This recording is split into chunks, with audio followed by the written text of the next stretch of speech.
নমস্কার, CNN24 এর শান্তকালীন সংবাদে আপনাদের সবাইকে স্বাগত জানিয়ে সাথে রয়েছি আমি মাম্পি। আসুন দেখে নেওয়া যাক আজকের সংবাদ শিরোনাম। ঘুষ কাণ্ডে জয়পুর থানার 2 পুলিশ কর্মী সাময়িক বরখাস্ত, তীব্র প্রতিক্রিয়া জনমনে। মুক্তেশ্বর ক্যাম্প্রাইকে গ্রেফতারের দাবিতে সাংসদ সুস্মিতা দেবের নেতৃত্বে শিলচরে তৃণমূল কংগ্রেসের ধর্ণা।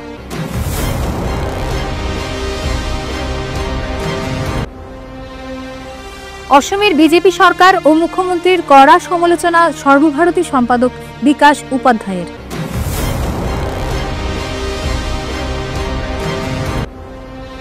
অবৈধ অনুপ্রবেশকারীদের বিরুদ্ধে গণবিক্ষোভ খোয়াইতে স্থানীয়দের গণপিটুনিতে আহত 2 বাংলাদেশি, 2 চালক গ্রেপ্তার, রেহাই পেল না পুলিশও।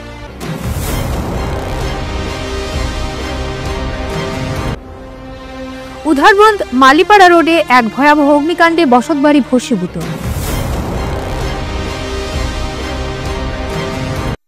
সংবাদ বিস্তারিত।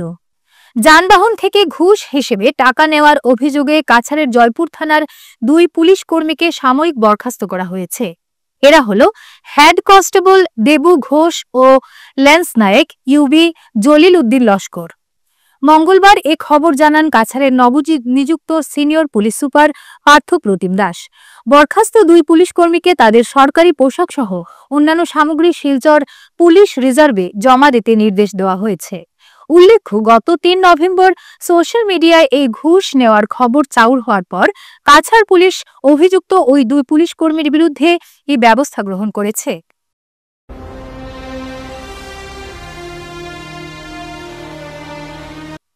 বাংলা ভাষা ও বরাক উপত্যকার ভাষা শহীদদের নিয়ে অবমাননাকর মন্তব্যের প্রতিবাদে আজ কাছাড় জেলা তৃণমূল কংগ্রেস 2 ঘণ্টার ধর্ণা কর্মসূচি পালন করেন।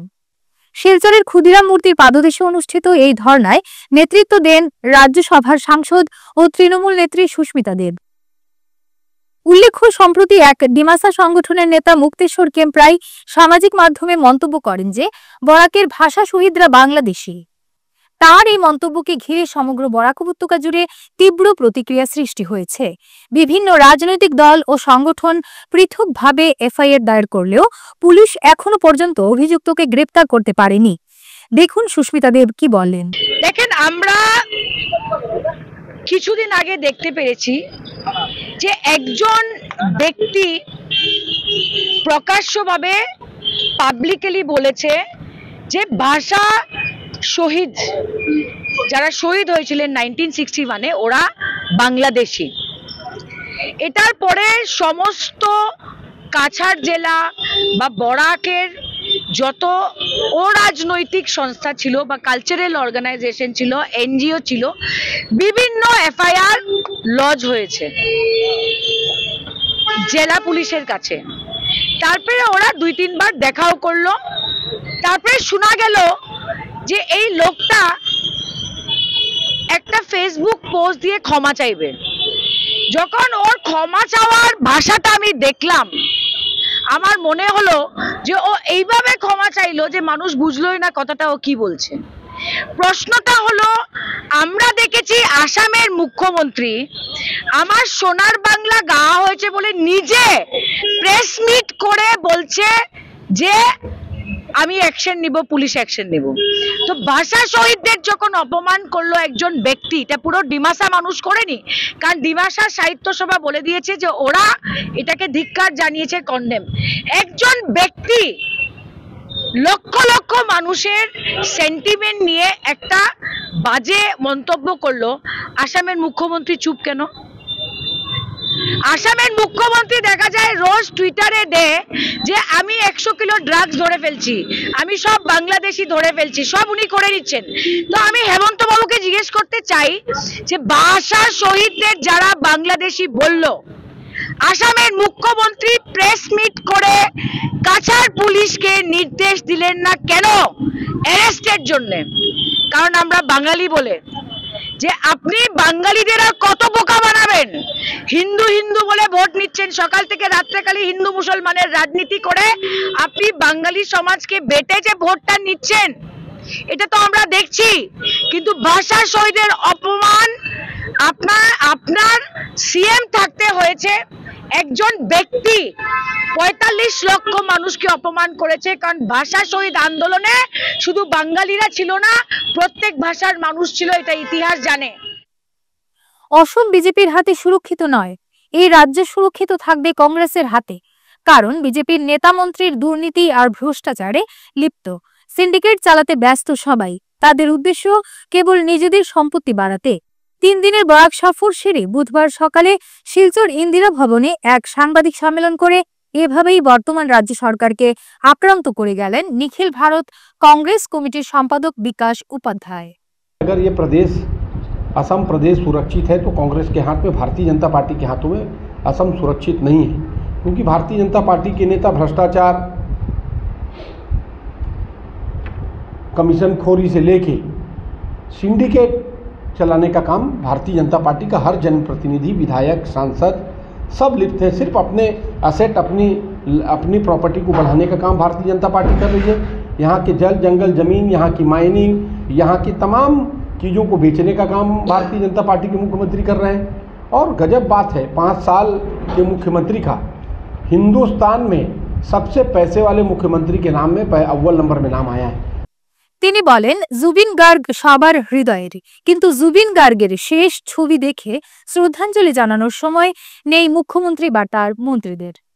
দেখা গেছে কাশ্মীর ফাইলস কিংবা ক্যারল স্টোরি মুখ্যমন্ত্রী দলবল নিয়ে ছবি ঘরে গিয়ে উপভোগ করেছেন। आज हर घर में एक शोक का लहर है, हर घर में एक कहीं ना कहीं जुबिन गर्ग जी को लेकर एक अपना अटैचमेंट लोग दिखाते हैं, और है भी सच्चाई में। पूरा दुनिया आज इस बात को समझ रहा है। लेकिन भारतीय जनता पार्टी के मुख्यमंत्री, एक मूवी जुबिन गर्ग जी का उनकी डेथ के बाद रिलीज़ हुई, रोए रोए बिनाले, उस मूवी को देखने मैं भी छत्तीसगढ़ से आता हूँ, मैं भी उस मूवी को देखने गया हूँ। हमारे प्रदेश कांग्रेस कमेटी के अध्यक्ष गौरव गोगोई जी, कांग्रेस पार्टी के सब जिला अध्यक्ष, विधायक बारी बारी से, और असम का पूरा कांग्रेस का साथी भी, और असम की जनता उस मूवी को देख रही है, इसलिए कि एक श्रद्धांजलि उस व्यक्ति के नाम जिसने इतना बड़ा काम, जो आज एक ख्याति प्राप्त है और आज हमारे बीच में नहीं है। लेकिन दुर्भाग्य की बात है, भारतीय जनता पार्टी के नेता और मुख्यमंत्री हेमंत बिस्वा शर्मा, उनके मंत्रिमंडल के मंत्री, विधायक, भारतीय जनता पार्टी के तमाम नेताओं को कश्मीर फाइल देखने का समय है। उसके लिए प्रदेश में छुट्टी कराकर स्पेशल उस सबको लाइन लगाकर पिक्चर दिखाने का काम किया। केरला स्टोरी पिक्चर दिखाने का लोगों के पास में, उनके पास समय है, उनको बैठ के समय है, लेकिन जुबिन गर्ग जी का पिक्चर देखने का समय उनके पास नहीं। এসআইসিসির সম্পাদক গৌরব গগৈর পাকিস্তান ইস্যু ও সোনার বাংলা গান নিয়ে বিজেপি ও মুখ্যমন্ত্রীকে ঠুকলেন। তিনি বলেন, মুখ্যমন্ত্রী এই দুই প্রসঙ্গ নিয়ে যেভাবে কথা বলেছেন তাতে মনে হয় মুখ্যমন্ত্রীর মানসিক চিকিৎসা করানোর প্রয়োজন। भारतीय जनता पार्टी के पास कुछ नहीं है बोलने के लिए। भारतीय जनता पार्टी, अरे आप सत्ता में हैं, आपको तो जो लोगों से वादा किया, जो संकल्प लिया था, उसको पूरा करने की बात है। कभी गौरव गोगोई जी को पाकिस्तान से जोड़ देते हैं, कभी अमर मंगला के बात पर रविंद्रनाथ टैगोर जी कौन है, क्या है, भारतीय जनता पार्टी को इसकी परिभाषा समझाना होगा। और खुद नरेंद्र मोदी जी खुद जब वेस्ट बंगाल में गए थे चुनाव प्रचार में, तो इस गाने से उन्होंने शुरुआत की थी।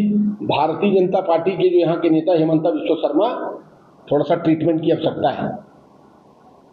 समझ में नहीं आ रहा है, क्योंकि लोग सामने बात कर रहे हैं, जिस प्रकार का स्टेटमेंट वो देते हैं, जिस प्रकार की वो बात करते हैं, वो बात उनके आबोहा से ये पता चल गया, उनके व्यवहार से ये पता चल गया कि अभी सत्ता उनसे जाने वाली है।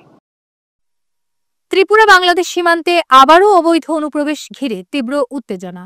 রণংদেহী রূপ নিল জনগণ। অবৈধ বাংলাদেশি অনুপ্রবেশকারীদের বিরুদ্ধে গণবিক্ষোভের জেরে 3 বাংলাদেশি চোরের মৃত্যু পর আজ 2 বাংলাদেশি নাগরিককে গণপিটুনি দিল উত্তপ্ত জনতা।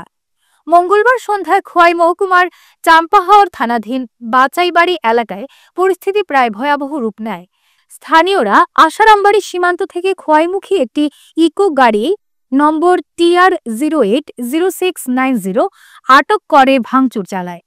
গাড়িতে থাকা 2 বাংলাদেশি নাগরিককে গণপিটুনি দেয় ক্ষুব্ধ জনতা। আহত দুই বাংলাদেশির নাম সঞ্জয় সরকার, কুমিল্লা, বাংলাদেশ ও বিকাশ দাস, 29, কুমিল্লা, বাংলাদেশ। গুরুতর অবস্থায় তাদের খোয়াই জেলা হাসপাতাল হয়ে জেবি হাসপাতালে রেফার করা হয়েছে। স্থানীয় দুই গাড়ি চালককেও গ্রেফতার করা হয়েছে।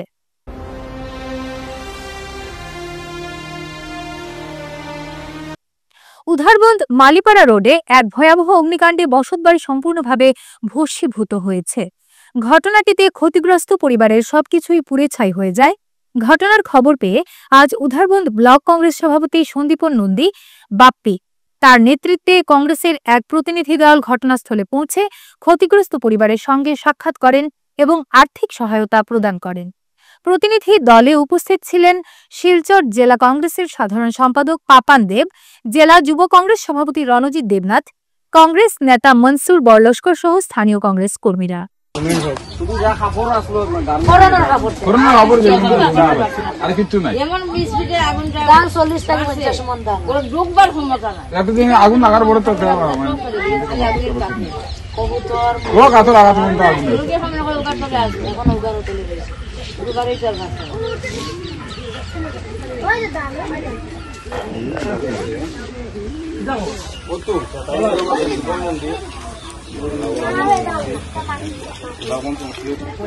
Block president